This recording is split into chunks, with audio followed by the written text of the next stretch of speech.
Welcome back to the All Angles podcast. We are here today with a very good friend of mine. Cookie's gonna love her. I don't know how she'll feel about him.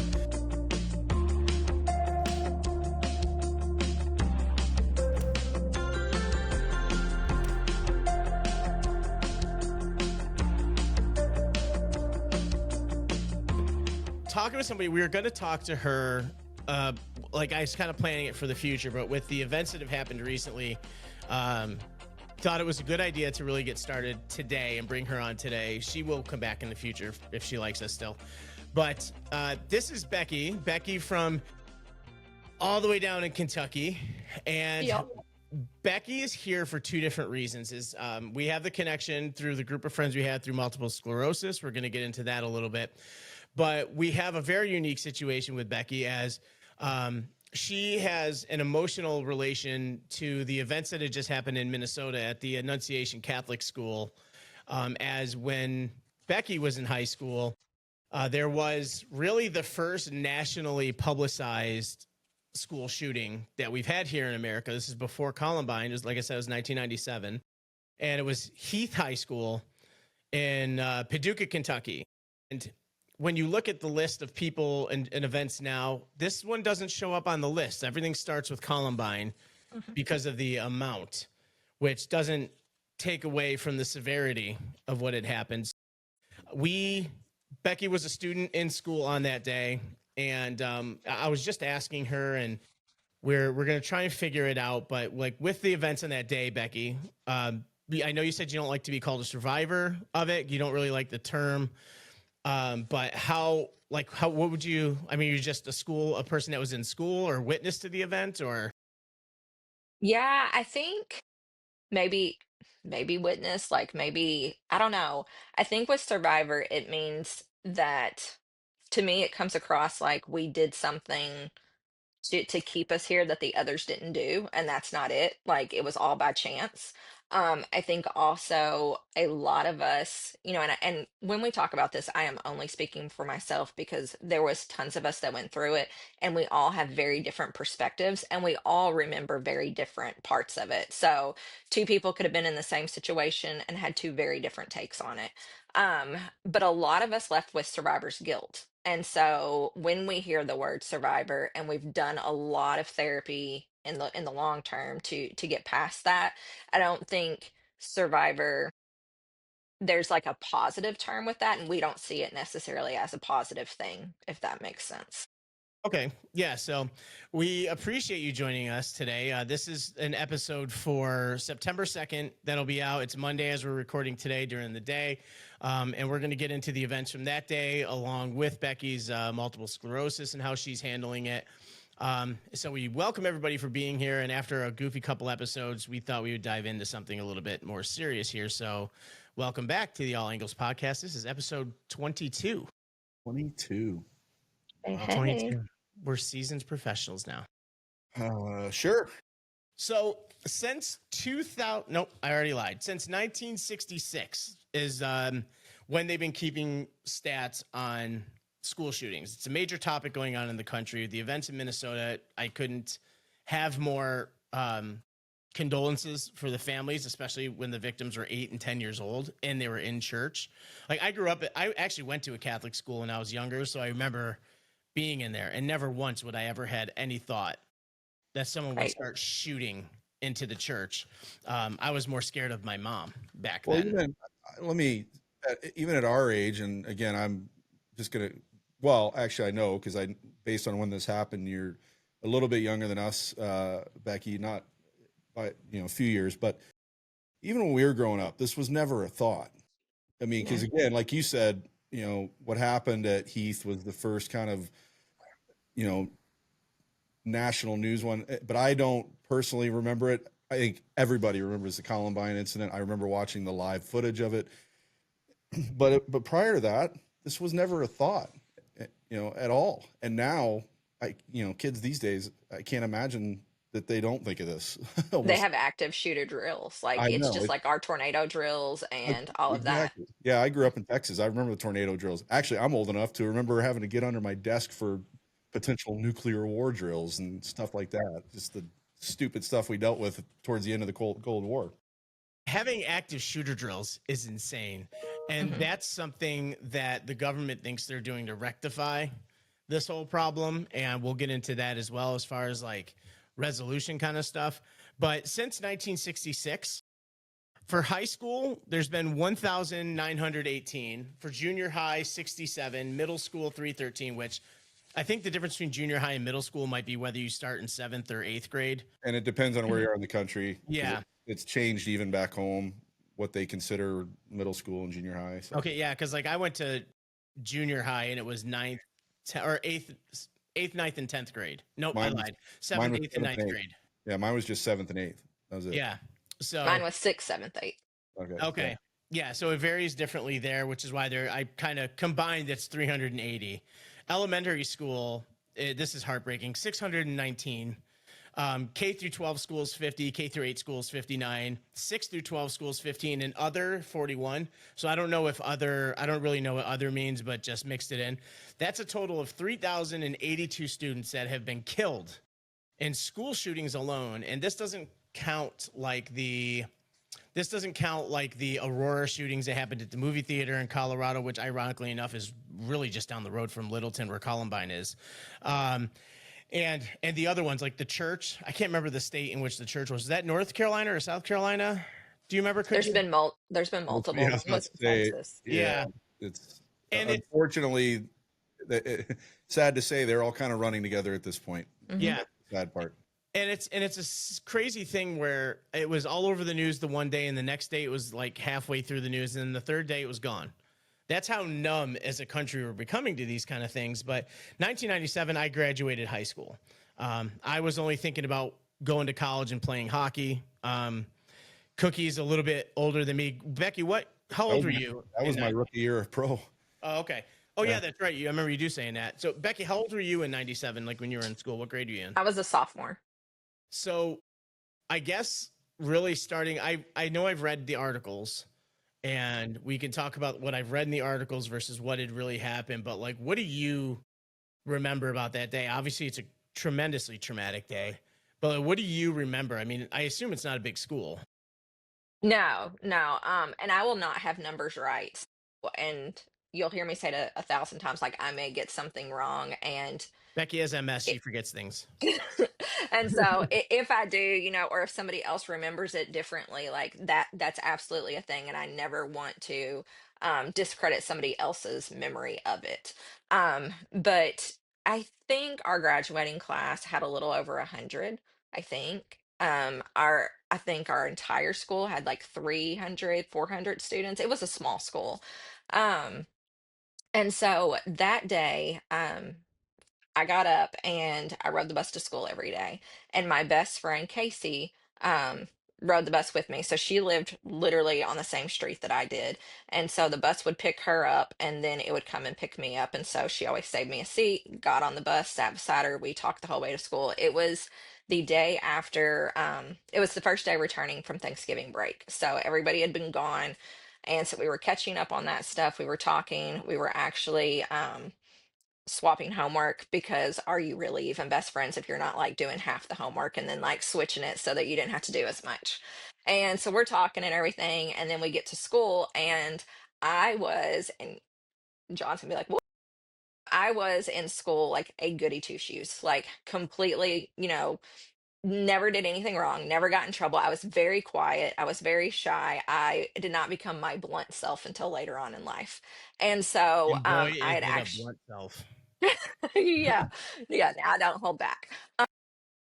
But so we walked in together, and every morning we had a prayer circle, and where we just gathered in the lobby. We met with like the Fellowship of Christian Athletes, like all of that different stuff, and we would talk. We would do prayer requests. We would, stand in a circle. We would pray, and then we would, dismiss and go about, to our first class. But that morning, I actually had to go upstairs. It was the first time in since kindergarten literally that I had ever gotten in trouble at school and I didn't agree with something a teacher had said, and it was very um just mean to what he said to another student, and I had stuck up for that student, and so he told me, after break, and he was like, Monday morning, and he was like, you have detention with me. He was like, upstairs first thing. And I was like, I was devastated. I cried the whole 9 yards because I didn't get in trouble. So I stood down there with her for a minute, and then I said that I had to go. I had to go upstairs because I was in trouble.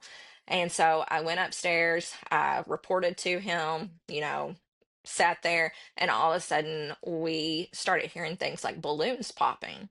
And then we started hearing just footsteps, and it sounded like a stampede running through. And about that time, a teacher came in and said, get to the gym, get everybody to the gym. And there was just like hundreds of students just running down the halls. And so we grabbed our stuff, like we went to the gym.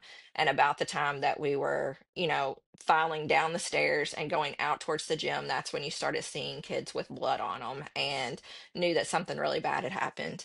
And so we get into the gym and it's just pure chaos. Like they didn't know what to do. It was the first of its kind. And so we were all like getting reports of what happened. We're looking for our friends, we're trying to find them. And of course, I'm looking everywhere I can for Casey. And, I'm not seeing her. Her sister happened to be out of town. So I knew I wasn't going to come across her, which she was in the middle school. And it was just the high schoolers that were in there. And so we had to wait. I'm not sure how much time had passed. It really was not long because the buses, I think, had already come back through for elementary school, or they were still close by and they called them all back. So at that time, like we had to wait in the gym until parents or the buses arrived. But the amount of parents that started flocking towards the school, they had to shut the roads down. And then they wouldn't let parents come in because of it was just a jam everywhere. And of course, the ambulances were first priority, all of that. So, my mom ended up being one of the parents that was not allowed to pass. So she got turned around and she had to go back home. And my neighbor was actually my school bus driver. And so whenever we got out there and we got to the bus, we had to go across the street that they were at another school. So we all had to file over there. We get on the bus. And I remember my neighbor coming up to me and she was just like, where's Casey? And I'm like, I don't know. I was like, I couldn't find her. And she grabbed my shoulders and she starts shaking me. And she's like, where is Casey? And I'm like, I don't know. And I was like, we couldn't find her. And at that point, like, you just saw tears streaming down her face because the realization hit, like, she would be here if she was okay. And I just sat there in shock. My sister gets on the bus because she was in middle school as well. And then we drive off and it's just silence. Like I've never been on a bus that was so quiet in my life. Like nobody knew what to do or what to say. And we get home. My mom, of course, is standing there in the driveway waiting for us. And I jump off the bus and Carol, my neighbor, she opens the window and she said, Casey's not on the bus. And she was just like, she's not there. And so my mom, we went into the house, we got my sister situated, and then she immediately put me in the car and we started driving to the hospitals to figure out where Casey was. So her mom worked at a hospital, so that was obviously the first one that we were going to go to because if she could talk, she would absolutely say that she wanted to go to where her mom was. Um, so we went to that hospital and we were walking in a hall and we asked for her and a nurse. I assumed she was a nurse. It was somebody that worked there. So my automatic at 15 was it's a female, it's a nurse. I don't know if she was, but she saw us and I said that we were looking for her and she's like, oh, I'll take you to her. So at that point, like relief, complete relief. And I was like, okay, awesome. So we're walking down the halls and she's taking us and I said, how is she? And I was like, was she hurt bad? I was like, is she okay? And she turned around and she looked at me and she goes, oh, I thought you knew. And she was like, she's dead. And I was like, What?" Like, and my whole world changed, And I don't know. I think that person had to be in shock. Like, I don't know. I don't know how you deliver the news to somebody like that. But everything changed. Everything went quiet. She said, I'm taking you to a room to see her family and possibly see her. And I'm like, okay. So we went into this room and it was, secluded and it was where her family was.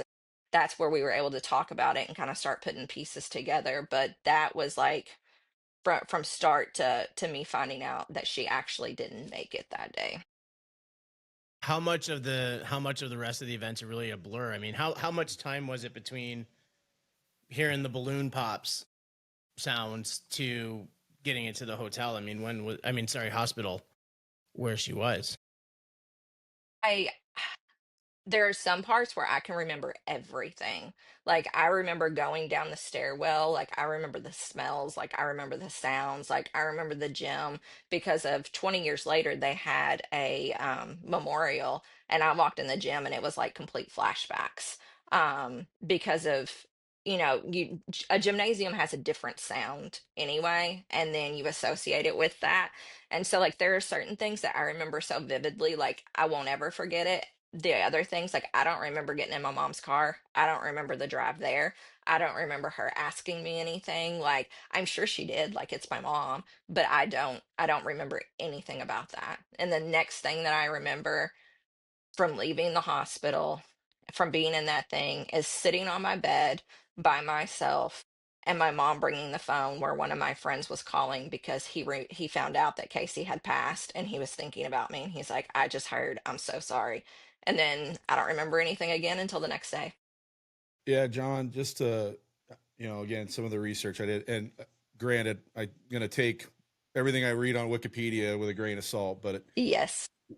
so much time has passed. I'd like to think some of these details are probably fairly close. And, it mentions that Casey it was only 45 minutes after the shooting when she was pronounced at the hospital. So it was a relatively short time frame, is what they're showing. Yeah. Um, all things considered. And then the irony again of saying that she was part of the law enforcement explorers and wanting to be a police officer. I mean, of irony of ironies with that. But you mentioned, and again, there's so many facets to this that are worthy of talking about. But you mentioned going back to the gym, 20 years later. But I would even want to know what it was like just going back at the time, because you're still going back to school. I mean, at some point things open Right. back up and you go back to school. I mean, talk about how talking about the emotions just doesn't seem enough of a question to ask. But what was it like having to go back into that school again? The ironic thing is, you know, we were the first mass shooting that was like publicized and everything. Like, Pearl, Mississippi had happened right before us, but it had some different characteristics, I guess, to it that was different than ours. Which Mississippi? So Pearl. See, that's another one that I didn't even see on Yeah, it anything. it's that one, if I'm remembering correctly, it started at home. Um and there was like, it wasn't just a school shooting. And it was not televised or anything like that. Um so they didn't know what to do with us. Oh, that was a And year. right. And so we went back to school the next day. We did not have any days off. It was school started 7 something the next morning. There was no time off. So when we went back into the school, one of the things that they were giving us a heads up about was, don't touch the paint. It's still wet. You could still see where they had patched the bullet holes in the columns and in the walls, and the paint was still drying. Um, and the janitors, you think about, the students that went through this, the teachers that went through this, but the real, I don't want to say heroes, but the I can't imagine what these people went through were the janitors, because they were there cleaning this up. They were there getting all of the evidence of it off the floors, out of the walls, like painting it and stuff. Like, they were in the thick of it. And it's people like that you think about the firefighters, you think about the paramedics, like, but it was the janitors that were there all night long, making sure that when we got there, there was nothing left for us to see of the tragedy. And the toll that that took on them now as an adult, knowing what they had to do, I can't even imagine. Um, but they throw us right back into it. Now, we did not have classes per se, like the bells rang. Our teachers were in the classes for us to go to, but the auditorium, not the gym was not used. The auditorium was open for us, to where they had counselors, like we could just all be together. They had like music playing, not like a party music, like Right. comforting music, and all that stuff. But they knew better than to try to hold class, but they didn't know what to do, and so they thought it was better for us to be together than for us to be all at home. You may not know the answer to this, but just looking at the actual timeline of when this happened, I got to think there was at least some talk behind the scenes of just shutting down until spring, because this was December 1st. You were almost at the end of the fall semester anyways. And I got to think that was again, the problem was, as you've said many times, no one had really experienced this. Unfortunately, now there's so many examples from before. And as they say, we all learn from the past. I mean, in some ways we do, some ways we don't, but at least in how to respond to these things, we do. And now they have a better idea. I was going to, you mentioned having counselors there. I was going to ask it because, again, that'd be one of those things that maybe not right off the bat you think of, having not had to go through this. Yeah. So that was great. But yeah, I got to think, there had to be talk about just saying, you know what, we're going to let the kids go home. But then there's the other side of it where I would think, you want to also be around your friends and your loved Yes. ones and all that. Even when you've lost friends, you still want to be together with others, and instead of just sitting at home for a month and a half waiting for the spring to start.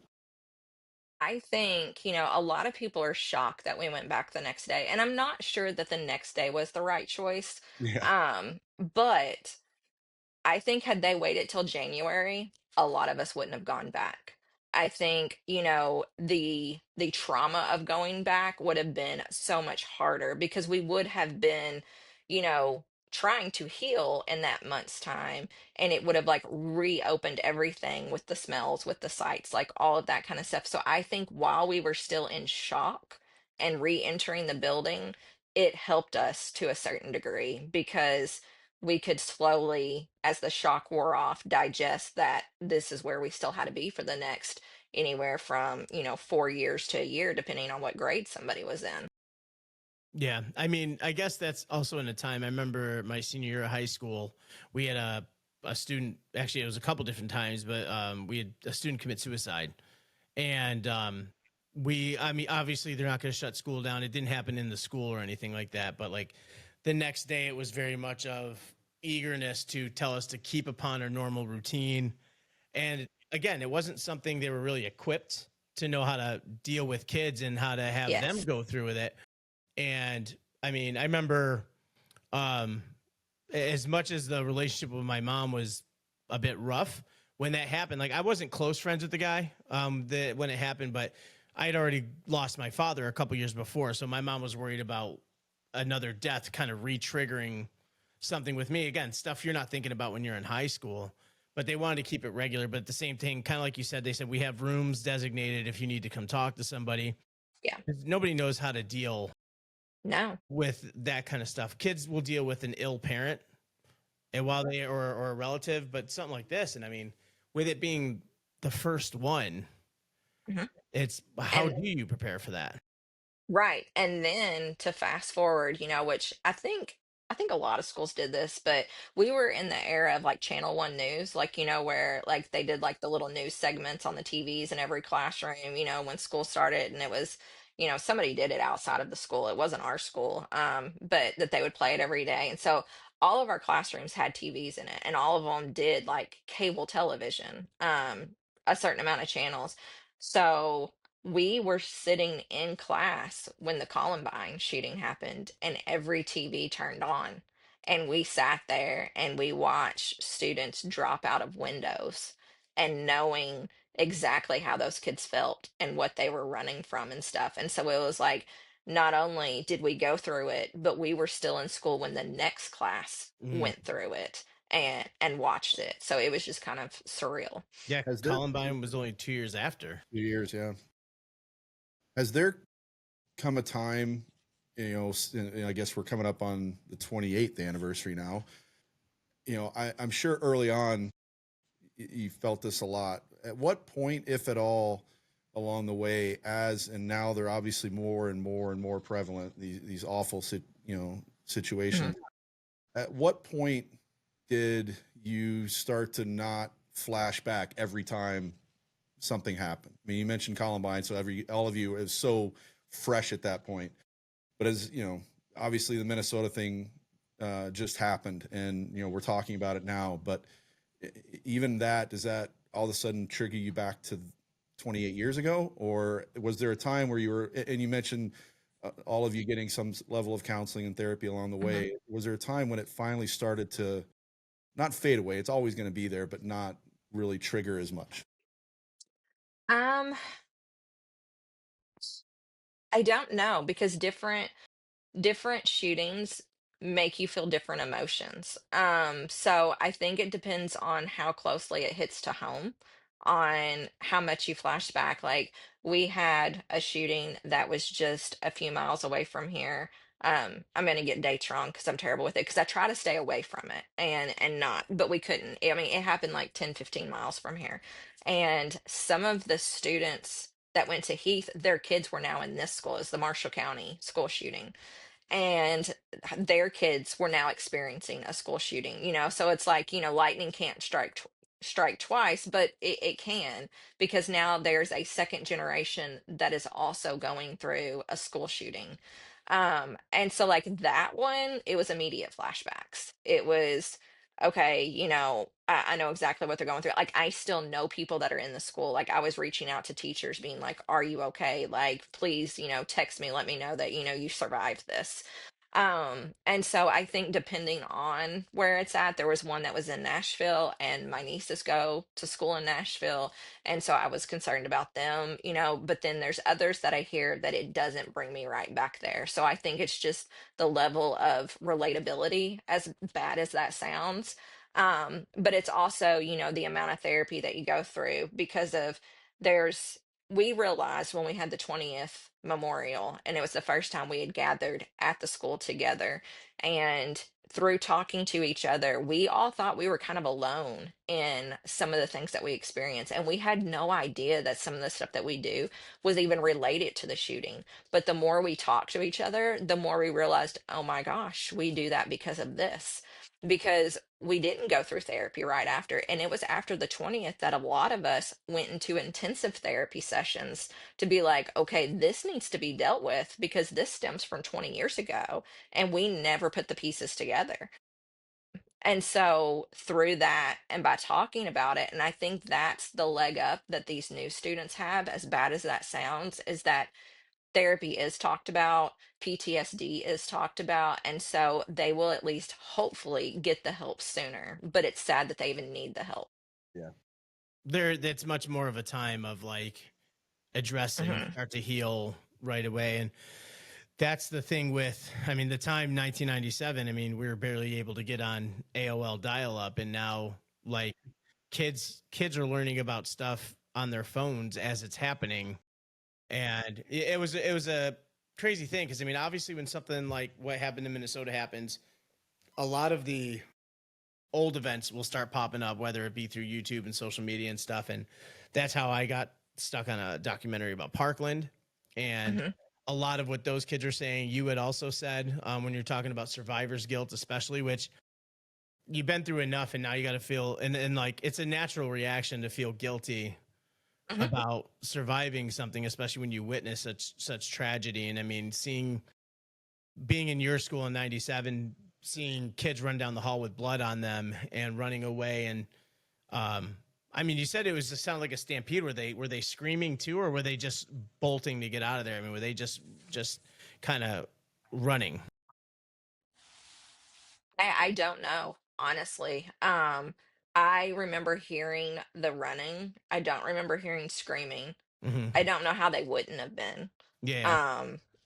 But like it's in the movies, like where you like if a bomb goes off and it talks about like that like ear piercing thing, and then like things slowly start to Hmm. come back in. Like I didn't realize how accurate movies are like in traumatic situations until you go through it. And so it's weird how your brain will pick out certain noises but it will block other noises out completely. And for me, it's the foot trampling sound that always comes back. But there's no way that everybody's quiet. Now I know on the bus everybody was quiet because I remember that vividly. But Yeah, I they're I don't processing. remember. Hmm. Yeah, and the bus has to be processing, and it's just, and it's again like with things making national news. And I mean, granted, Columbine was only 2 years after because of, and Columbine was a bigger news story because of the images of the kids. It was they were You were witnessing it as it was happening. Yes. and the helicopters overhead. And when me and Cookie actually we went over to Columbine. Were you with me that day? Yeah, we drove by. Um, Yeah. yeah, we pulled into the parking lot where you saw the first images of the kids coming out of the room, and then like where the first one of the victims was on the concrete that you saw. We were there, and I don't know if I could speak for Cookie here, but like you can feel the heaviness, even just being there in the parking lot. And we Well, had nothing to do with that. Obviously, we weren't there for that, but like just being there, and there's a lot of changes done to the school between the time it happened and when me and him were there. But yeah, even 'cause just being in that spot. yeah, we drove by. It would have been, I don't know, 12 years after. And the only reason I know that is because you could, like John said, you could feel. It's one of those things where you feel something had happened, even just by Yeah. driving by. And then it wasn't, you know, 2012. John and I are coaching in New Mexico, and we had a player who's from, oh yeah, two, yeah, who are from Newtown, Connecticut, and Hmm. they were playing for us in New Mexico when Sandy Hook happened. And Hmm. we instantly reached out to them to make, because Sandy Hook's a small town, and sure enough, at least one of them, their parents were their best friends' children were in that school. And I bring that up for one is because while 30 years ago, this was, and I've said this a few times, it was much more uncommon, to where now it's much more common, to the point where Hmm. so many of us, whether we are directly affected or indirectly affected, now it's to the point where there's so many that have some connection. Yours is much more direct, obviously, Hmm. but John and I, now spent a while with our players who were from there and who had gone to that elementary school when they were Hmm. kids. And it becomes a more of an indirect thing for so many more people now, because it is so much more prevalent these days. And that's an incredibly sad thing. It's horrifying to be a directly affected by it as you were. And I'm not going to say it's equal in any way, but it's just terrifying to be even indirectly affected. I remember when the Sandy Hook thing happened, and John and I were living together at the time. I said, John, that's where the guys are from. Like Yeah. that's their hometown. We need to go find them right now and make sure, first of all, they know what's going on, and two, that they're, because we didn't. I don't remember if you Like, knew. do they have siblings? Yeah. That's what I didn't know. I didn't know if they had younger siblings, and so And Right. it happened it happened shortly before we were heading to practice, because we were Yes. 3 hours behind Yeah. out there, and we were on our way. We were getting ready to, I think we were just eating breakfast, getting ready to go to the rink for practice, because we practiced at like 10 in the morning our time. Yeah, and it happened pretty early in the morning out there. Yeah, so we didn't even know. And then actually, I think Troy called you and said we can't make it in, and then we heard about everything, and we were just like, yeah. Yeah, don't bother, take your time. Whatever yeah, you need. but like, to give you, here's the thing, is just like events like that, whether it's like at Becky's school, it was 3 kids that were killed, Hmm. and one, your best friend Casey, which Hmm. like, that's terrible, and I'm so sorry for that, because losing a friend at all, let alone the one person you sat next to every single day. And was this an all girls school, by the way? No, no, there was a guy that was injured in the shooting. Okay, because I just noticed. Oh yeah, Craig. Because I see Mhm. most of the names are girls' names, but you know, it's uh, it's just a crazy thing where it keeps happening. And like before Heath, the really big school shooting was at the University of Texas in 1966, where 17 people My were killed from the. my aunt was a student at UT when that happened. And there, yeah, and again with the connection kind of thing, and it was basically a sniper in the bell, like a bell tower or a clock tower thing, right?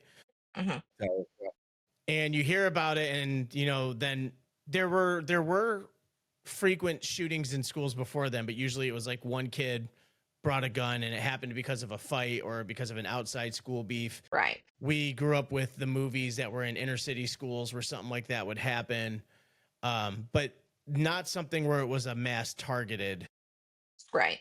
thing. And then it happens, and then we have the 3 students at your school, and then 6 others injured. I mean, that's 5 others. Okay. I'm just going like, again, that's the thing with the numbers. And the inconsistency sometimes. But then you have like Columbine, which had 13 students lost. And Sandy Hook was 26, where it was like 6 teachers and 20 students and their babies. Mm-hmm. Parkland was 17, Uvalde, which was kind of recent, which is 19, and then Minneapolis was 2, and the kids were 8 and 10 years old. You look at it, and then like you coming through it, and then living your life the whole time, and then you look at it on a standpoint where it's just like we've become the butt of, and I say it quote unquote, jokes with other countries, where like it's become we become so numb to it. If you look at social media, if there's the word school in it, someone's going to make it a shooting joke about American, like those kind of classless and just dense jokes are happening because of how frequently it happens here and the numbness we have. But then at the same time, what are we doing to stop it? Right. Government has not stepped in, and they've done things like they're doing active shooter drills, like you said, which that's an insane thing to have to go through. Like we're in an age of our country right now where instead of focusing on the prevention of this, we're focusing on drills, like the active shooter drills. And I think what's it called? The run, hide, and fight theory they do. I think it is. Yeah, and John, then, I don't even think I've told you this. Working at the university, we don't do like on-campus drills, but I have to go through active shooter online training. Yeah, we had to do it for a couple of the gyms I've worked for because it's become prevalent in business and stuff. And well, because there's the incident at Virginia Tech as well. And what was the one recently? There was a place recently. Again, Emory in Atlanta. Yeah. It's never ending. So now we're just like, oh, do this. Or you'll see advertisements they want schools to purchase these rooms that like fold out and lock up that are bulletproof. Like we're a first world country. And this is the kind of thing we're doing. And instead of, then you want to get into the argument of gun laws. And I will openly say I am pro Second Amendment, but I'm not pro, hey, you have a right to have a gun, go get a gun. Like there's no reason I should ever be able to purchase a gun without a minimum of 6 months background and psycho evaluations. Like there's no reason to put a gun in my hand. No one needs one that urgently. And I understand we're at a state now where there's too many guns out there. So if you take away the guns from people who went through the process correctly, now you're leaving it in the hands of the dangerous people. Right. But what are we doing? Because the recent event in Minneapolis, the events even in Columbine and a couple other, there was warning flags left and right. But all the guns in Minneapolis were purchased legally. But they were stolen from the. Oh wait, no, I'm thinking of a different case. Yeah, so they were all purchased legally. Yeah, but that's the thing is like there was purchased legally, but that's where the psycho evaluations come in. No, I'm not. I'm just saying. Yeah. Yeah. So I think there's a couple things to like unpack with what you said. Is first of all, I think active shooter drills are a must. I think they have saved so many lives. Because the reality is, until we start seeing a downward trend, like these kids need to be prepared. It's sad, because like we were talking earlier, when I was in elementary and middle school, we were taking a garbage bag full of sleeping bags, like canned goods, all that kind of stuff, because we live on the fault line. And so it was like the big earthquake was going to happen. So we had to have stuff there in case the earthquake happened while we were at school and our parents couldn't get to us. Now parents are buying bulletproof backpacks to send their kids to so that they have something to shield them from. Like that's, how much times have changed. But they have to take these precautions because it's going to save their kids' lives. On the flip side of that, I think I'm an avid believer in everybody can own a gun. That with stipulations, like you were saying, like I'm not against gun ownership. I believe you have the right to protect yourself because the world is a scary place. But it needs to be responsible gun ownership. There needs to be more policies in place to prevent them from getting in the wrong hands. but then it also needs to be, there needs to be a lot stricter regulation on like how you store your guns because it is easy for kids to get their hands on them in their own homes, and so it's like, while we may have guns in our house, like it's going to be locked up and it's going to be in a safe place so that if my kid is going through a mental health crisis, he does not or she does not have access to one of my weapons. Like, I think there has to be a level of responsible gun ownership. And then you also have to realize that you can't prevent everything. Like, you can do everything right, and it can still end up happening. But we have to do things and take measures to try to lower the instances because I will see posts on social media that says, stop with your thoughts and prayers, like we need policy and change.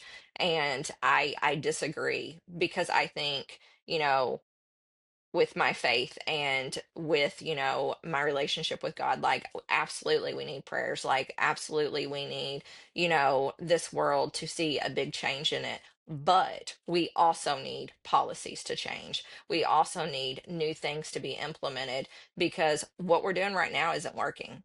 Like, we are only in survival mode. We're not in let's stop it mode. Like, we have to figure out a way to decrease the number. And it's increasing Yeah, in very high numbers. It's not a drastically. downward trend at all. And the mayor didn't mince words in Minneapolis either. I mean, he's one of the people that said we don't need your thoughts and prayers, which I don't think he meant like don't pray for us, but I think he meant, like thoughts and prayers aren't changing policy. And it's becoming, and there's a lot of people saying don't make these things political and stuff. Would you absolutely have to make them political? Hmm. Because political is how the policy changes, Hmm. the exact route it takes with these kind of Hmm. things. And like you said, these drills, these possible rooms, the backpacks, absolutely parents have to do that. I can't imagine at this day and age, if I were to have children, I couldn't imagine them leaving the house without me giving them a hug and kiss and telling them I love you. Because this day and age, you don't know. Oh, I went through that. Yeah. Like Zoe, she was in school and she went on lockdown because there was an armed person in the area of the school, and I've never come so unglued in my life because I was like, mm-mm, like I drove straight into it. I was banging on the front door of that school and I was like, let me in. Like, I'm getting her. Like, I'm not gonna have her be a sitting duck, and they thought I'd lost my mind, and luckily, like, one of my classmates worked at the school and she was like, let her in. And they're like, we're not letting her in. We're unlocked. She's like, let her in. And so they let me in. And they said she went through the Heath shooting. She was just like, you cannot keep her from her kid, and so they let me stay with her, and then when we got the clear, they let me leave with her. But it's like, it's terrifying to know that your kid could be taken in an instant. And I mean, even simple things inside the school to help prevent, I mean, just from bulletproof doors and windows that are on the doors and just when they're shut and locked. Because that's how a lot of these things happen too. They shoot through the doors and shoot through the windows. And like, and it sucks that that's where money has to go. That, like I said, the fact that we're at that place, but now we are at that place. Like, Hmm. forget building code and forget fire code. Like, now you have to worry about safety code when it comes to protecting these kids because they're there. They're supposed to be there playing sports and hating tests with each other and cheating on tests or sharing homework and just trying to have that kind of experience, not be worried about is today the day I'm going to die. And I think if we focused a lot more on the mental health side of things, I think that is where we would also see a decrease in it because it is, if you actually ever go through a mental health crisis, you would be shocked how hard it is to actually see a healthcare professional. Hmm. Like, they will tell you, oh, it's months wait, or, you don't have the right insurance or whatever. And then certain things like these happen. And, they tried to get help. Their family members tried to get them help, but they could not get the help. And that's another thing right there with our whole. You and I have talked about this numerous times with our whole health and medical side of things in this country are just a disaster. And I think they are doing things to try and get to that. Like there's the behavioral threat assessment and management is part of something they put into a lot of schools now where they're trying to identify things ahead of time. But again, um, they absolutely, there was clear signs on this and they absolutely fumbled the bag on that. And then another way I saw online, which is it would make common sense to the average person, but just reporting anonymously, even if you hear somebody, every one of these kids said something to somebody at some point Mhm. about doing something, and if Mhm. there was an anonymous report, then it's in the hands of the police, and then it's in the hands of those people, and hopefully they don't miss an opportunity to at least address a situation with Yeah. something. Unfortunately, a lot of what you two have been talking about, and I've just kind of sat back and listened because I have my own opinions on a lot of this too. That I just kind of I don't know. To me, I don't speak about them publicly much, and at some point I will because I'm gonna snap and start doing it. But the unfortunate thing about some of this, including some of the programs that are out there that could potentially help in a lot of ways with this, are being cut almost on a daily basis, and it's just getting harder and harder and harder to get the help that people need, Mhm. whether it's someone who is trying to get help on their own, understanding they need help and going for it, and that program is now gone, whether you're a veteran or just an everyday citizen, or if it's someone who is being prescribed the help. Again, some of those programs just are getting cut, and it's mind numbing to me. It makes no sense whatsoever how, and especially just in light of what has just happened, and you have certain people in the federal government saying, well, if we only could do more for mental health, and it's the same people voting down the bills that would help with mental health. Right. Like, what the hell are you talking about? They Like, say what they feel like people need to hear, and then behind the scenes when they're doing these votes, they're Mhm. taking a totally different action because that's just how it works. And but it's you just know, the dumb part of that, and I understand what you're saying, but the dumb part of that is there's nothing private about it. They're public votes. You know who did what, and then you're going out and saying the exact opposite of what you have done. Mhm. And it's just, again, like I said, there's going to come a time where I'm going to snap and just start really speaking my mind, and might get John and I canceled on this podcast, and we're not there I, yet. But I don't think when it comes to something like that, though, how do people argue when you're speaking in favor of making changes to help mental health, people's actual health and well being, and things like that? And I understand like yeah, the what's the medical, argument? the whole, huh? Literally, what's the argument? Yeah, eh, there's none. But There is you no. know, the argument at the end of the day is there's a lot of people that won't be able to live in their $10 million mansions and live in their lavish lifestyle anymore, which is what they care about much more than people who are trying to live, which is actually kind of the perfect segue to go into with the reason I know Becky is Becky is a person, one of the first in the first group of people I started talking to that have multiple sclerosis.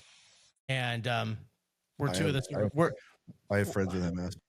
yeah, so we forget everything. Becky's one of the. I mean, Becky's been around the whole time, and I've been saying like I have friends with MS, so I forget things. Like I use them for my bad brain. But you know, It has through a nothing to lot of do with our hockey careers. no, my concussions have nothing to do with anything. No, Uh, nothing.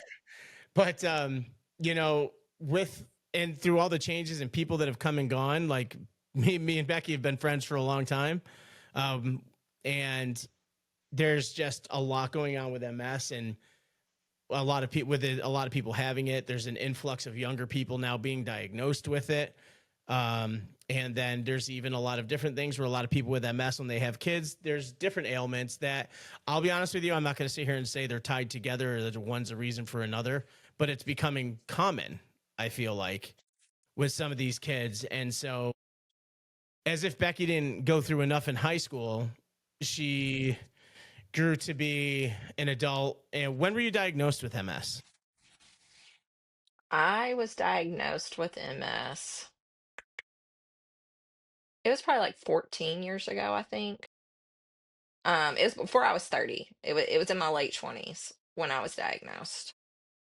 So, I But mean, I went still a through very, testing for a solid 5 years of them trying to figure it out. Uh, That's a so I common mean, I had theme. it. It's a what common were theme. some of, Everybody we've talked to, John. yeah. Well, I mean, Becky was the one actually who initially told me like that when you get diagnosed with MS, it's a process of elimination of everything else, when they say you're not diagnosed with all these things, finally they're like, okay, it's our prognosis. You have multiple sclerosis. And it's just like you get prodded and poked and tested and stuck in MRIs and all these other things to eventually be told you have Yep. multiple sclerosis. And you know, what were some of the first signs you were starting to like get worried about when you first started to go get tested? Like, what were some of your symptoms? So I had been told, which rightfully so, considering what we just talked about, that I was just had panic attacks and anxiety.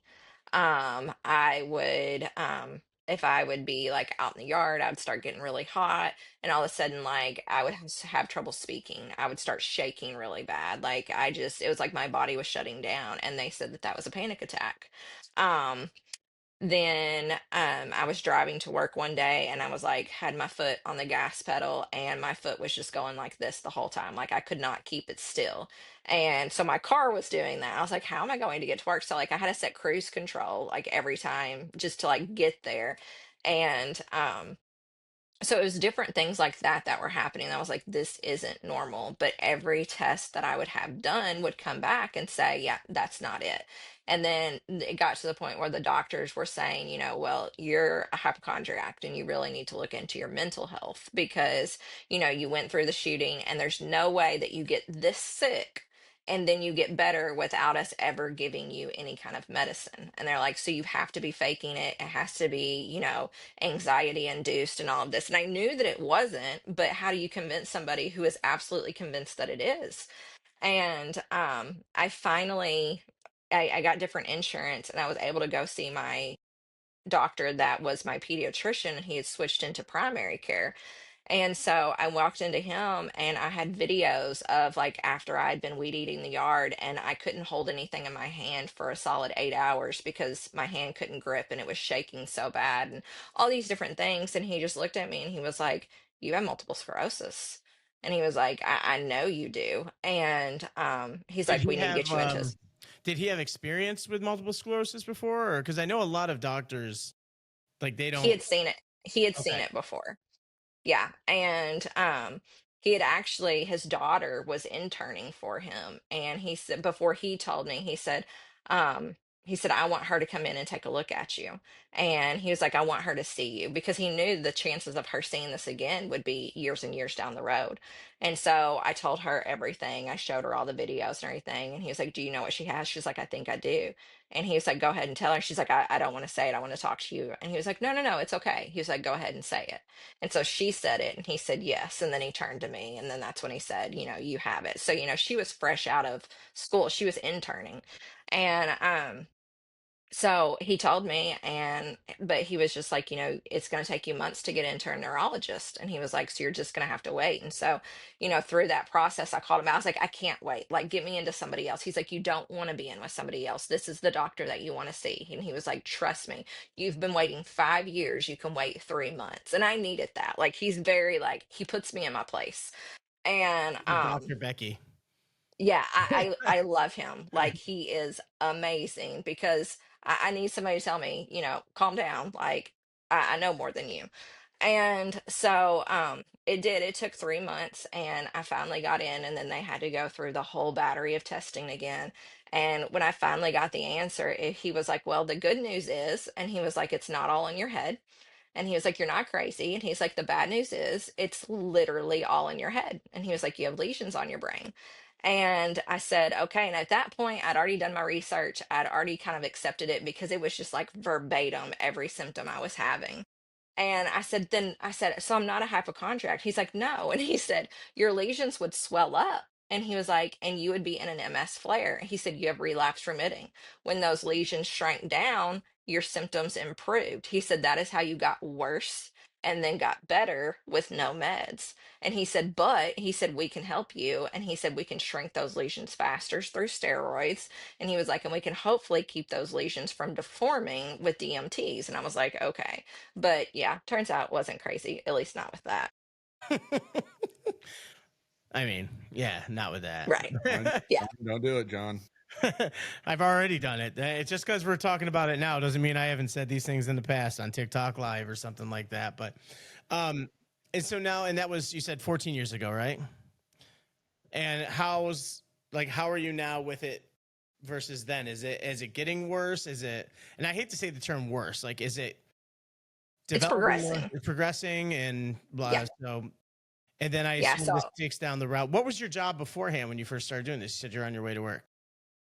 I was in I worked for I guess I can say it like Lowe's. I worked there. I was in management there. Loved it. Loved every minute of it. The hardware Um place? yeah, yep. Yep, the big box retail store. But I got to switch departments, like they would move me around to different departments because I would get bored being in one. And, I worked with my best friend and we were able to, work together, go to lunches together. Like I thoroughly enjoyed my job, but I ended up having to my doctor took me off of it. I started my first DMT and it wrecked me and I was doing very poorly. He took me off of work and then he would not release me to go back to work, because he said, basically I had the choice of being a mom or being an employee, but I could not be both because I did not have the energy to do both. And I was a single parent at the time. And so I obviously chose my kid. And then eventually it took away my ability to drive. So I am not able to drive. And I haven't been able to do that for about 10 years, I think. Um, and then, I forget that it's funny because what funny, I don't know if that's the right word, but I don't talk about it a lot, but obviously like my whole circle knows that I have it. So one day my sister was talking with my nephew and we were talking about different stuff and we were talking about how, Aunt Becky gets sick a lot or whatever and she's like, "Well, it's her MS." And he was like, "What?" And so she explained it. He goes, "Oh, he didn't know I had it." We had never had that conversation. We just, assumed this kid would know. I don't know why we would. He's like, "That's why she doesn't work. That's why she doesn't drive." He just thought I was this random adult that didn't have to work, didn't drive. Like, It's this I was just lazy out there. woman. Damn her. Yeah. Becky Yeah. the Playing passenger video, princess. like playing video games with him, because in 2020 he and I were Fortniting it up, while he was stuck home, during the shutdown, and he just thought it was the coolest thing that like his Aunt Becky could play Fortnite with him every day, and I would entertain him while his mom worked. But What that means is it Aunt never. Becky was hiding in the bush as he was killing everybody. No, no, no. It means Aunt Becky, Jeez. not aunt. It's Aunt, you're not an insect. We're gonna move on from this part. Actually, my niece spells it ANT, and she did that because if she didn't know how to spell it, but now that she's old enough to know better, we still spell it that way because it's funny. That is funny. But so now, and now here we are. It's, oh my God, you said 2020. And now I'm thinking about COVID and I'm like, holy crap, it's now literally, we're more than halfway past the 2026. And the world is disappearing before our very eyes. And so now there is a new Mr. Becky. And there is and Becky's, one thing it seems that Becky's support system at home is outstanding. Yeah. But let's talk about the one thing that I've only really seen a couple different times, and I don't know if this is related to your MS, but Becky's allergic to everything when it comes to food. Even medicine, like I'm not on a DMT because I was allergic to all of them. So is this related to your MS, or is this We don't know. Like, I'm just defective. Like, we literally talk about how, like, I am the defective one. I took all of the bad genes so that my sisters could have amazing lives, and I just took one for the team. We don't know. I mean, I have multiple sclerosis, I have scoliosis, I had endometriosis, I've had 17 or 18 surgeries. I've had, adhesions on my colon. Every organ that is optional is gone, like appendix, tonsils, ovaries, like you name it. If it's expendable, like I have had to have it removed because it went bad. So every time Becky goes to the doctor, doctor's like, we don't need that. We can just take that out, right? We can just get rid of pretty that thing over much, there. pretty much. Like they Becky, asked me you for are my the allergy black list. market's dream come true. Like, Yep, yep, you can have it. oh my God. Yeah. And And yet, still through here, one thing I can attest for with Becky is like, obviously, we connected through TikTok and TikTok lives and talking to people. And much like many other places of social gatherings, there is just a lot of unnecessary drama and stuff. So there's a step back on it. But one thing that Becky's not given enough credit for, and it actually took some good amount of crap for it, but I'm going to give her flowers on this one, is there was a point where people were lonely playing their video games and being at home or playing on their Nintendo Switch and everything. And Becky spearheaded a thing online to help people get a Nintendo Switch, just basically by raising money. And once a month, I believe you're doing it. Were you doing it once a month or? Now we were doing it as soon as we got enough money to give one away, we would immediately do a giveaway. And so Becky was helping, like I said, spearheading this whole thing to get a bunch of people involved to raise money to buy a Nintendo Switch and send it off to a person at random. And so now there's this enormous group of people due to thanks to the help from Becky that now has friends to play video games with, because the Nintendo Switch obviously you can play on live and it's a Mario Kart thing. And let me tell you, for a group of people that are so great to each other, Mario That gets Kart intense, man. I've been in that room. It gets intense. I just go to watch. I don't play. I don't have a Switch. It gets intense, man. That is a crazy, and like I wanted to play more, but my Nintendo Switch doesn't even like working most of the time, so I'm only in there for a little bit. Does that just mean you were losing a lot, and now all of a sudden it doesn't work? I embrace the fact that I lose. My joke is that 8th place belongs to me when I'm in there. Like, I'm not worried about winning when it comes to that. But and that's something that Becky, I don't believe, is given enough credit for something that she never wanted the credit. First of all, she never made it about herself, but just raising the money just to help people get a Nintendo Switch and to get people involved in playing. And so there's really no segue after that. I wanted to publicly give you the credit for that, because Well, I mean, all I did was keep it organized. I mean, it would not have happened if it wasn't for the people who donated and for the people who, threw money in the pot and stuff. And it was because I was given a Switch for my birthday, and the community like came together and they thought that it would help me, and they knew everything that I was going through. And so I was given one, and I know how awesome it made me feel. I know how much it helped with like hand-eye coordination. Like I started seeing like things improve with my MS, and there was an abundance that was when everybody chipped in, there was money left over, and they said that, I could get, more games with it or something. But I was like, I don't want to do that. If I can just get a little bit more money, then we can give somebody else a Switch. And so then, we kind of asked our friends, was like, anybody want to throw in on this? And, somebody else's birthday's coming up, like, and we'll throw it their direction. And then we saw how happy it made her. And then somebody was like, we should just keep doing this. And they're like, but who's going to do it? Like, this is a nightmare to try to keep track of. I'm like, oh, I'm a spreadsheet queen. Like, give it to me. Like, I can keep it organized, whatever. But, I don't take credit for it because it wasn't me. Like, it was the community who came together and donated and did all of this. And I just kept it organized because I'm a nerd and I like organization.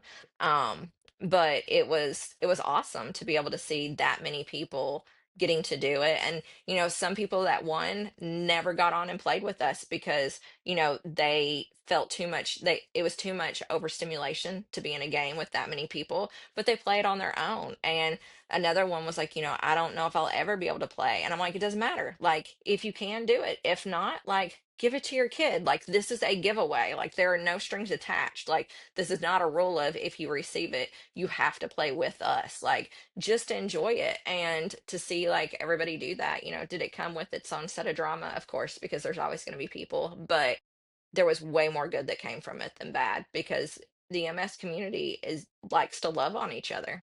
yeah, and I mean, that's a community that needs each other because it's so Hmm. minimally understood. We talk about Hmm. it all the time, and as much as I'm trying to learn, Becky is one of the people that I'm looking forward to as far as being part of the docu-series. And one thing I do know is I need to be there in the wintertime, because Adam sent me a picture of a spider that was in Becky's house. I'm certain was there to I'm certain it was there to move furniture.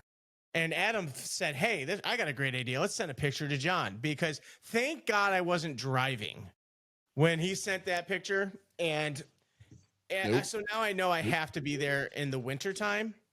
Yeah. Um, and Yeah, John, I told him, I was like, "You're an idiot." And I was like, "John is never gonna come to my house now." I was like, "I can't stand you." John, I just gotta tell you, John, your theory on that is not very sound because in the wintertime they're gonna want to go in the house where it's warm. yeah, but I got to if I'm there in the middle of winter, the migration inside has already happened. So they're not around as much. Like we're talking like in the middle of it. And by the way, Cookie, the other funny part about this, we told the story about when Adam was hurting from his workout, and I was like, "You need to go in the sauna." It was Becky here that said, "Please don't kill my friend." And it was actually Becky that did that. It's a story that anytime we talk about MS, and especially when we're talking to Adam, that story comes up. Well, this is the person that like, because I just wasn't thinking about it. I'm just thinking of like muscle relaxation. And Adam didn't even say anything about it. And just Becky, just quietly from part of the rooms, is like, "Please don't kill my friend." and, but it's just one of those diseases, and it's just wild because it can sneak up on you. It can take Mhm. your legs out of nowhere. Pardon me for telling the story. We were all on live one night, and Becky has a step that goes into her kitchen, and like she was on live with all of us, and just all of a sudden we hear a bang, and that was it for Becky. Becky went Yep. down, and I think your phone shut off. Something happened, My or my my phone flew into the other room. yeah, that was it. And you couldn't hear us, but you were like still there. And Yep. so we had to like basically kick Becky out of the live so somebody can call her and try and figure it out. And that was when all Becky was trying to do was make her egg, her nightly egg. I just wanted my egg. That's all I wanted. But that's Yeah, the whole thing. Is like we were all in live, everything was fine the whole time. And I think Becky was in the middle of a story. I was. I was. Eh, I was in the middle of talking. Apparently, I couldn't talk and walk that night. Like that was double dipping, and it was just it was too much. And So, and Cookie, you'll be very shocked to know that I was not the one that made the first smart ass comment. No, I could You probably will guess. you will not be shocked to know it was Adam. And Yeah, I was Adam about to goes, say that's an easy one. "I guess we don't get to hear the rest of the story." And Yeah, we that sounds found about out. right. And then when Becky eventually comes back, and she's like, "Oh no, it's okay. Like it happens." And that's just kind of the unbelievable world that multiple sclerosis is creating for people. Where if when I trip and fall, I was going to say if I trip and fall. Let's just be honest. I have a huge gash on my leg because I was simply just trying to get behind my coffee table and I scratched my leg on it, and there was no obstruction. I'm just a klutz. But like if I We have, trip and fall, we have friends with MS. well, I have friends with MS. Or Yeah. as I said yesterday, I was talking to somebody yesterday and I said, "My Becky has MS." And so I forgot something. So yeah.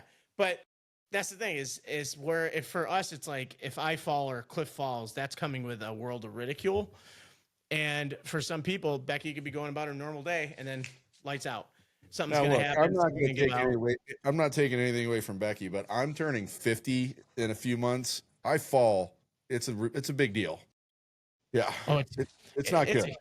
it's a huge deal. If I'm out there, one thing I can tell you is if I'm out there coaching and I get like especially when I'm doing one-on-one lessons and if I eat it trying to demonstrate a drill, not only do I never hear the end of it from the player, something on me is going to hurt for quite some I'm time. just excited. oh, I made it through the first two practices of the year without taking a digger, so I'm pretty happy right now. last year I was walking in my driveway because I can't walk far, so I just do my driveway and do laps. It's a long driveway. Jen was thinking I was walking in like a very short driveway, just doing circles. It's not. I've seen your So driveway. You showed me out your front window when a car was pulling away one day.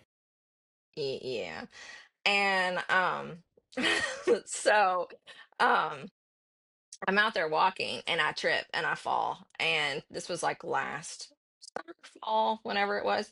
And so I have my phone and I call Zoe because I can't get up. Like I'm like, I have totally destroyed myself.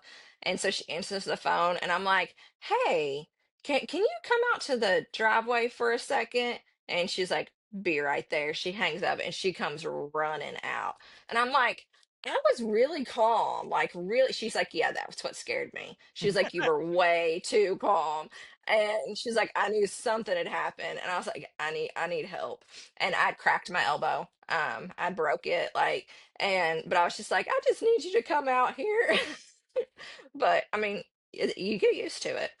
Yeah, if Becky calls and she's calm, everything's fine. Start sprinting. Whatever direction Yep. she's in, start. Yeah, I'd never seen her move so fast.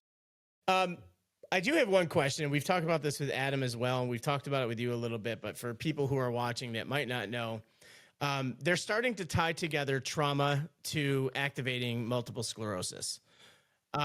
It took, you said, I mean, it was, I guess maybe what, 13 years, 12, 13 years after the incident with your school when you were officially diagnosed, 6, 7 years after when you probably started having symptoms, when you first started to actually like worry about it. Is that about right? Is that the correct timeline?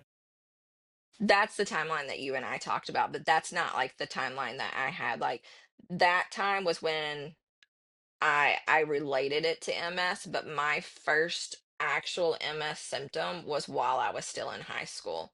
Um, because of I had an MS, it's something called an MS hug. It sounds cute and friendly. It's not.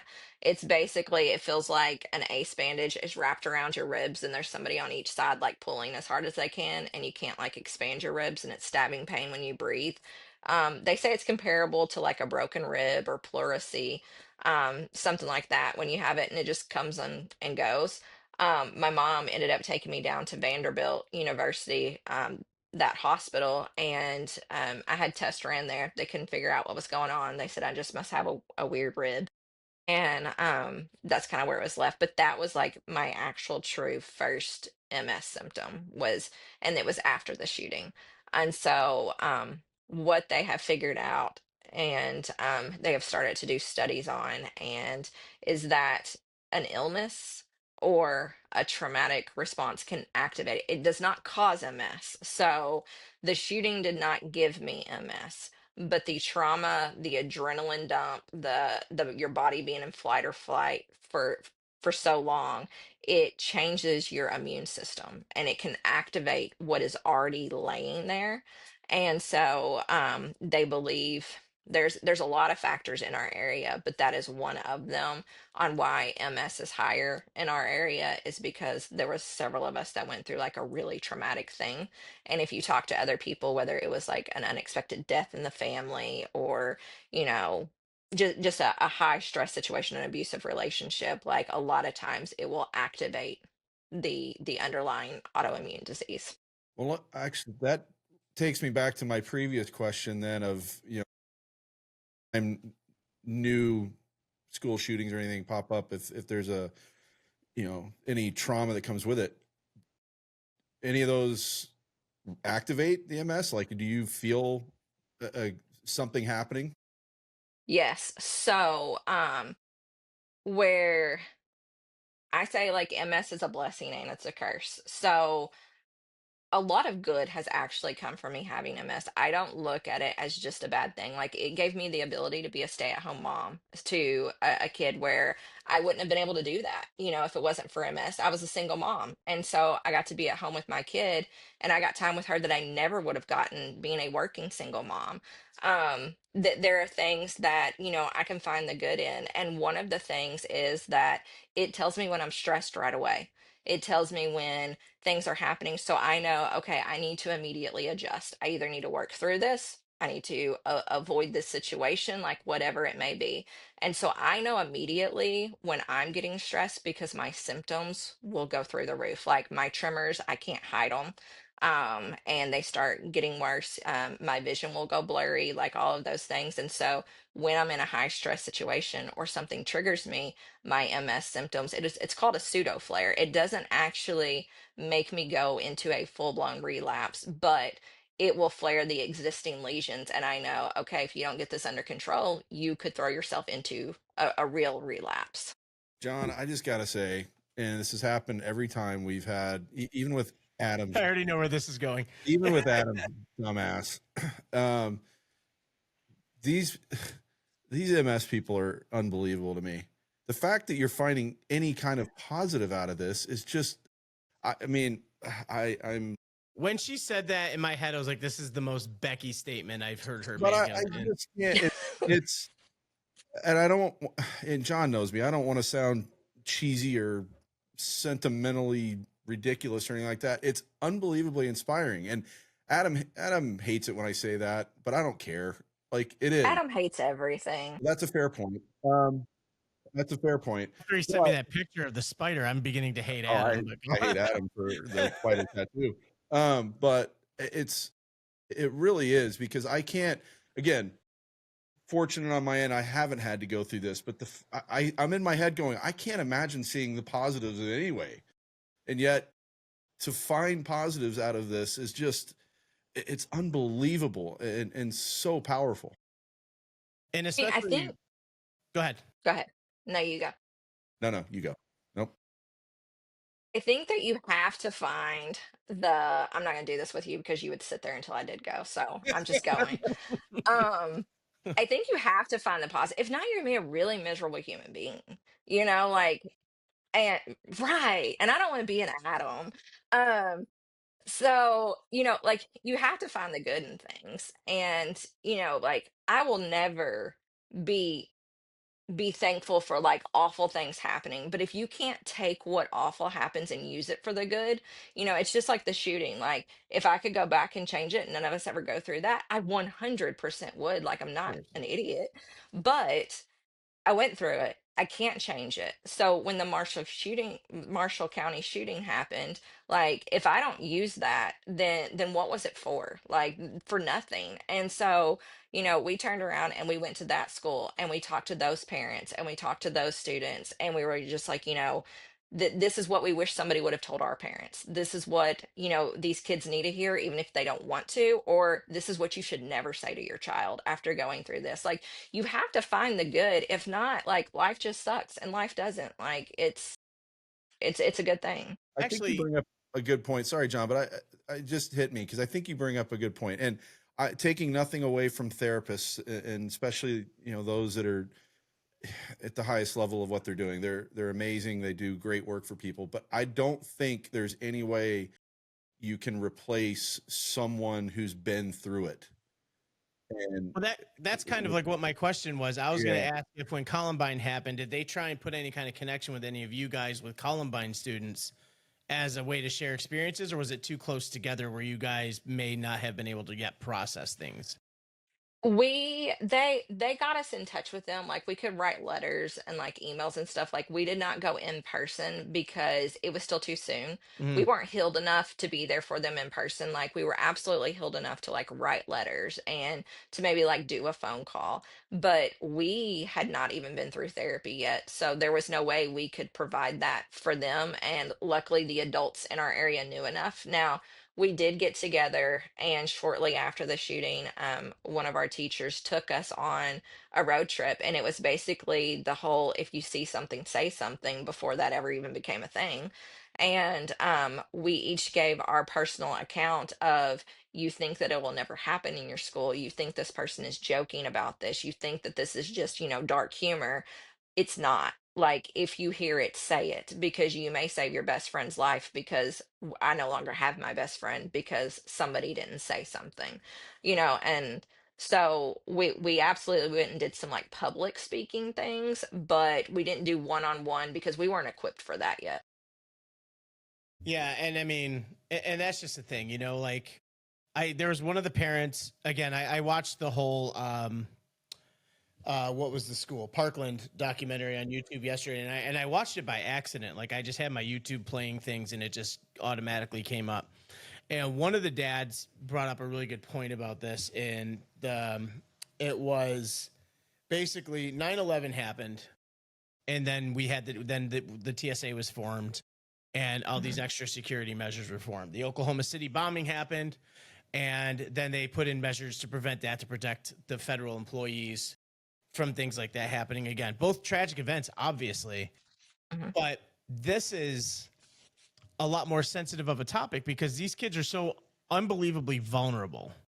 When you're going on a trip, there's already a risk. Something might happen with the plane. Something could happen, a tragedy could happen. Obviously, you don't want to think about that the whole time. Cookie knows I used to be a pretty anxious flyer, and now he's upset he can't mess with me when I fly anymore because I'm pretty good with it. no fun anymore. But when it comes to things like this, there's already, when you're going into those things, there's a risk. When you're a federal employee, you're kind of already a target for a lot of people because nobody likes federal employees for whatever reason. these kids are just trying to be kids and trying to form their lives, learn what they love to do, learn to see if they have any talents that they didn't know they had, whether it be sports or the arts or doing something like that. It is the most vulnerable, innocent time of their lives where, you know, you always think about it. It's like, oh, being a kid is the best time of your life. And then when you're a kid, you're like, this sucks. It was. And It was for us. I'm not sure it is anymore. it's not, it's a terrifying thing. So something needs to happen like now. Like we can't keep saying, oh, the next one will make sure. And that's, they're not saying it out loud, but that's what they're showing us. And Mhm. it's like, you know, The I next, the next one's happening daily. yeah, That's and the that's the problem. thing. This thing happens in Minnesota and 2 kids died. And I've, honest to God, I read comments where you see, well, it was only 2 kids. Mhm. Like, are you Mhm. freaking Mhm. kidding me? Only 2 kids. They were Mhm. they were at a pew. They were, yeah, Mhm. they were in mass. Yeah. Mhm. And Mhm. it's just like, it doesn't matter if it's 1 kid. Like Mhm. when your school thing happened, or at the very least when Columbine happened, there should have been an urgent task force or whatever to say this Mhm. is what needs to happen now, or at least get it into a point. Because the thing is I think if somebody's doing it and they're planning it, they know they're going to be able to carry it out. Mhm. Because I'll be honest with you, I'm sure the stories are out there. I'm sure it's happened. But when's the last time you heard about a story of someone plotting to do it and they thwarted it? Like genuinely going to do it, not like we think they were going to. Well, you're never But going to hear Mhm. that story though. And I'll say it this way, not just because it's not good news. And as John knows, my background's in journalism, not just the hockey side. You're not going to hear that story for a couple of reasons. One, that story's not going to make it past the investigators for a couple Mhm. of reasons. One, not the least of which is they don't. I give as much as I want to give a lot of these when all these things happen, and I listen to the press conferences as the journalist in me. I want to listen to all of them. There's a bit. It's not even a morbid thing for me. It's just as a journalist, I want to see how things are covered, and I sit there and watch them, and other journalists get frustrated they're not getting enough information. But I'm sitting there going, the more information they give, the more like of a diagram they're giving for the next person. 100%. So if there's something that has been stopped before it ever happened, I am all for them keeping that to themselves so they're not giving a blueprint to the next person. There's maybe that's enough the thing. info It's out like, there. Not that they need a blueprint. There's enough info out there, but they don't need more. So I'm okay with that. Because well, again, they I don't said have to release. we don't know from day to day. As much as I have my own issues with the federal government, no matter who's in office, I we will never know on a day to day basis how many, whether it's shootings like we're talking about or terrorist attacks or whatever it is, how many on a day to day basis are being prevented. And I'm okay with Well, I'm okay yeah. with And honestly, like I will watch a blip of one that happens, but I can tell you that y'all know way more about the shootings that have happened since mine, because I remember being chased by reporters. Mm. I remember, showing up to school and Casey's little sister being with us and me having to like put my arm around her and run across the street so that they would leave her alone, because we were no longer riding the bus because I didn't want to be on a bus that Casey wasn't on. Um, and I remember, the stuff being reported and what was focused on and what wasn't focused on, that I was like, I'm not even going to give them the view for this because it's like you know, and then it goes even further into that of, you know, our shooter had a sibling in our school. And, I can't, imagine what she went through because that's not her fault. Like, and the grace that she has shown through all of this and what she has went through, like, I have the utmost admiration for her. Did she come back Um, to school right away? no, I wouldn't think so. Yeah, it'd be too hard. um, Yeah. yeah. And but how she has handled, like, I can't imagine the road that she went down. And I have the utmost respect for her, but it's just like what the news media does and what they focus on, I think can also make it look appealing. And I think that they have a lot of accountability that they need to be held to on how they handle those things. That's the old crappy cliche in I won't say my profession because I coach now, but if it bleeds, it reads. I mean, that's Hmm. the way it is, Hmm. and Hmm. there's truth to it, like not, but it's awful too. Well, and that's the flip side of it is I hate that these tragedies happen, but when they do, I don't want to know about the shooter. Because what does it do telling us about the shooter? It fuels political argument. That's it. And but if they're going to report on anything when it happens like this, report in honor of the memory of the victims. I know Hmm. there's a few news anchors out there on the major networks. One that I know of for sure, Anderson Cooper. Anytime something happens, he is one that will never say the name ever. Hmm. Hmm. Just refuses to. I know there's some on some other networks as well that are similar. Not many, but a couple. Anderson's very upfront about it at the beginning, and he will never say the name. If he does, it's the first mention just to say this is who it was, and that's the last time you're going to hear his name out of my. Hmm. Hmm. I Yeah. mean, and we now, like, we've gone through the shooting where now he has reached his 25 years, and it was 25 to life, and so it came up on whether he was going to be paroled out. And I sat in on his parole hearing, and you know we were able to, some of us were, depending on like our part in the investigation, our relation to the victims, like all that kind of stuff, we're allowed to be there via Zoom, and we sat in on it. And so that's a whole nother thing that people are going to have to unpack is what happens when with the ones that didn't end up dying in the process and it comes their time to come up. For him, I'm very thankful that he was completely honest about where he was at. And, um, he said things that definitely, kept him in there. And I don't have anything bad to say about him. He struggles with mental illness. It was evident in his parole hearing. It was actually a lot of closure for me because sometimes I wondered if that part of it was played up so that he was, held less accountable. But seeing 25 years later and hearing him talk and hearing him, you know, talk about wanting to be out and going through all of that, like I could tell like he truly did battle severe mental illness. And so it actually was a huge closure for me. And I was thankful that he was honest about it because it kept him in there. And, I'm scared for the other victims that have, you know, a parole hearing is going to come up. And what if, their their shooter wasn't, as honest. Did you know him prior? I did. I was just about to ask that question. Hmm. Yep, I did. He was your age, right? He was a year younger. He was a year younger. And I, he was friends with Casey.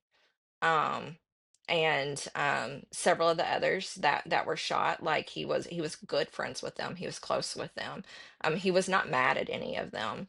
Um, there's a lot of different dynamics that go into this, and we can play like a whole lot of, he said, she said.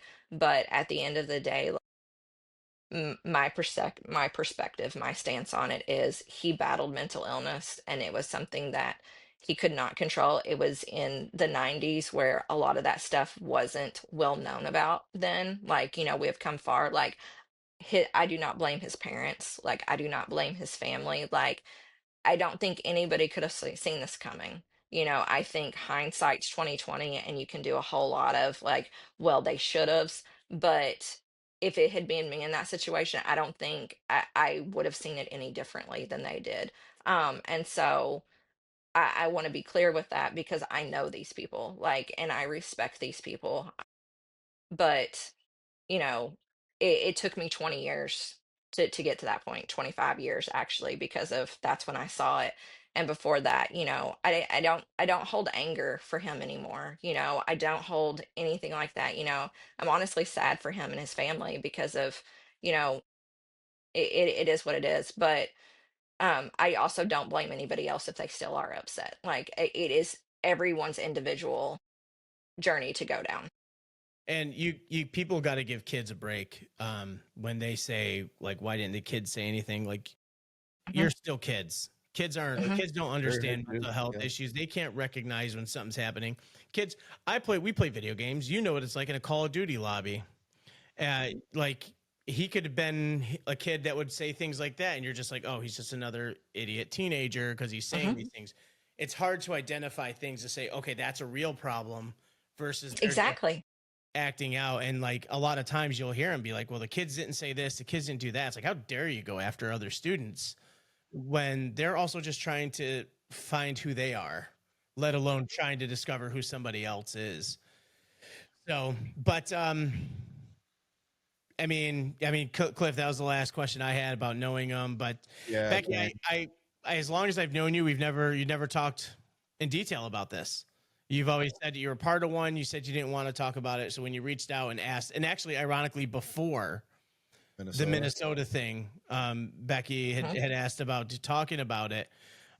It's something I wanted to ask you, but I was like trying to find a way to do so because you Mhm. never talked about it. And then you reached out, which I appreciate. And then this happens, and why we wanted to have this conversation, because this is one of those conversations that needs to stop being forgotten about and Yeah. stop being pushed to the side. Mhm. And people are like, oh, I don't want to hear about it all the time. Well, you need to hear about it all the time until something is done. Mhm. Because I don't have kids, Cookie doesn't have kids, and I can't imagine. And the empathy I feel and the heartbreak I feel when I see something like this, I can't even imagine what it's like, being a parent, thinking, what about my kids? Mhm. Or at even the worst case scenario, one of their parents. And we're all responsible as adults for the positive and safe future of all the kids, whether you have kids or not. Yeah. And if all I can do is have a conversation, then I'll continue to have those conversations. I'm not a politician. I'm not in the government. I'm not anybody who can directly make a change. But if I can keep conversations like this going, Mhm. then I 100% will. And my stance on it is not going to change. Yeah. And, so I greatly appreciate you coming in and talking about that. We've talked about your MS a ton of times, but that's also very important for people to hear. But as far as that story and that part of your life, thank you for sharing that, because I know it's not an easy thing. Yeah. Yeah. Where you are. Let me add to that too. And this is more of a selfish thing for John and I, because I will say I didn't know. I knew John had told me about you, and I knew there was a history. You guys were friends for a while, and I didn't know you hadn't really discussed this before. On behalf of John, very honored that you were willing to come on here. It makes me think we're doing something right with this. That you're willing to come on and talk Yeah. with us about it. So thank you for that. It's an honor. Well, thank you for allowing me to, because of it, I haven't, like, I have never publicly talked about it. Um, but I read a post. I'm not gonna name names just because she hasn't given me permission. But it was the picture of the mom with her shoes in her hands running towards the school, that a lot of people have seen. And my friend shared it, and she said, I remember when her dad came and picked her up, and that they were driving away from the school, and her dad asked her, hey, did you see so and so, and named one of her friends, and she said, yeah, she was in the gym, she's okay. And her dad rolled down the window as one of the dads ran past his vehicle, and he hollered out and he said, she's okay, she's at the gym. And she said, my dad, I realize now as a parent, put the breath back in his lungs, like had his heart start beating again, because he knew that he was running towards a daughter that was still alive and not a daughter that, had passed away. And she said, here we are 28 years later, and parents are still running towards their children who have been victimized. And so it's like at this point, 28 years later, like somebody has to speak up, somebody has to say something. And who better than those of us that have gone through it to say, after 28 years, parents are still having to run towards a school where their children are dying. Like something has to change. Thank you for coming and talking to us about that. That's, I don't know. There's not really, I mean, John and I are here to talk about things, and there's not really words. I mean, you've kind of said it all right there for sure. Well, thanks for having me. Yeah. Well, go have an egg. I had one before, I'll have one now. and And be good luck careful of trying this. to edit out every time I say like and because I am Oh, we're not. keeping them. Oh yeah, we keep Well, it just start like a little tally. part Like of the ding, fun. ding. It'll sound. Yeah, well, it'll sound like the dinner bell just keeps going off. Yeah, they're my filler words. I can't help it. Well, and honestly, if we were just having a normal conversation about what you're doing today, like I'd be like, Becky, land the plane, for crying out loud. Um, but we're talking about a pretty massive moment in life, so I think we get a pass for you on this one. But Becky, thank you again. Thank you to everybody for watching this. I guess instead of just the generic like and comment, subscribe, which obviously do those things, I want to know what people's opinions are in regards to this matter. Whatever they are, put them in the comments. If you've been in one of these situations, let us know. And if there's something that you would say to people out there, if you're in a position like all of us are, where we're not in a position to make a change, what are some of the things you would want to say? Because like Cookie and I always say, if one person sees something like this and it resonates, whether it be a person in law that can actually get something happening, or if it's a person who's gone through something, or if it's somebody that's just trying to educate themselves, if it lands on one person, that's what matters in the end of it. Like I said, we're going to see more from Becky. Becky will be a part of this docuseries, which now I know that we have to transfer Becky to the Tundra to do, so we're spider free. And Thanks, Adam. Yeah, this thing was freaking massive, man. But Becky, we thank you for coming out here, and it's not like I'm not going to talk to you soon anyway, but for everybody else in here, please like and subscribe. You going to wave, Cookie? Hi. Thank you, Becky, and thank you, everybody.